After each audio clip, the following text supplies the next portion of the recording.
विद्यार्थी मित्रांनो, मी Sainath गंदिबडे SG academy मध्ये तुमचं स्वागत करतो। तर विद्यार्थी मित्रांनो, आता प्रथम सत्र परीक्षा जवळ आल्यामुळे आज आपण 9th क्लास मधील एका चॅप्टरचा म्हणजे फर्स्ट चॅप्टर ज्याचं नाव आहे लॉज ऑफ मोशन, आपण त्याला गतीचे नियम असे म्हणतो। तर आज आमच्या क्लासमधील काही असे विद्यार्थी आहेत की सगळे विद्यार्थी पाठांतर चांगल्या प्रकारे करावं म्हणून मी एक नवीन उपक्रम राबवलेला आहे आणि त्या उपक्रमामध्ये प्रत्येक विद्यार्थ्याला एका चॅप्टरचं म्हणजे एका पाठाचं रिव्हिजन घेण्यासाठी मी आता बोलवत आहे। तर आता आपल्याकडे बरेच विद्यार्थी बसलेले आहेत, त्या विद्यार्थ्यांमधून मी एका विद्यार्थ्याला बोलवतो आणि त्या विद्यार्थ्याचं नाव आहे शुभम जाधव। तर शुभम जाधवला मी आज आता आपल्याकडे चॅप्टरचं रिव्हिजन करण्यासाठी बोलवतो। ये रे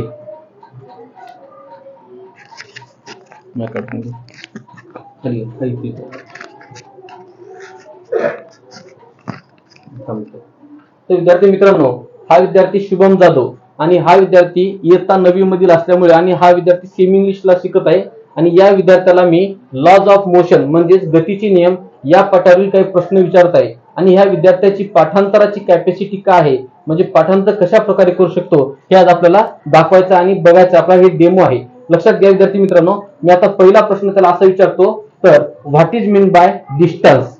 Distance is the length of the actual path traveled by an object in motion while going to one point to another point.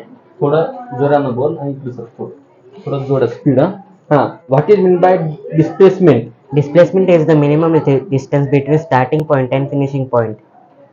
थोडं हळू सांगा। The formula of speed?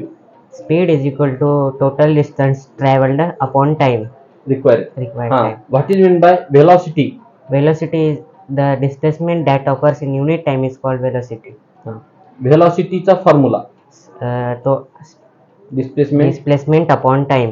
The speed of light is about dash dash 3 into 10 raised to 8 meter per second. आता what is mean by uniform speed? If an object covers equal amount in equal time interval is called uniform speed. What is mean by non-uniform speed? If an object covers an equal distance in equal time interval is called a non-uniform speed. त्यानंतर विद्यार्थी मित्रांनो, आतापर्यंत हा विद्यार्थी बऱ्याच प्रकारचे definition आणि बरेच फॉर्म्युला सांगलेला आहे। तर आता आपण अजून परत ह्या विद्यार्थ्याला आपण डेफिनेशन आणि फॉर्म्युला विचारणार आहोत। तर what is mean by acceleration? The rate of change of velocity is called acceleration.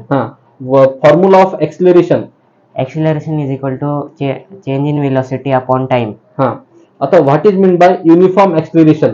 If the velocity changes by equal amount in equal time interval is called acceleration. Uniform acceleration motion. What is mean by non-uniform acceleration? If the velocity changes by unequal amount in equal time interval, it is said to be non-uniform acceleration. आता आपण आपल्याला विचारायचं आहे न्यूटन्सचे equation. आता न्यूटन्सच्या equation मध्ये आपण पहिला equation विचारणार आहोत, the first equation of Newton's. V is equal to u plus at. V means velocity. U means initial velocity. A means acceleration. T means time. आता आपल्याला न्यूटनचा सेकंड इक्वेशन बघायचा आहे। तर न्यूटन सेकंड इक्वेशन सांग। S is equal to ut plus 1 by 2at square. Newton's third equation of motion? V square is equal to u square plus 2as. What is meant by uniform circular motion? Uniform. If the object as the tip moving along the circular path with its motion is called uniform circular motion. What the formula of speed? Speed is equal to circumference upon time.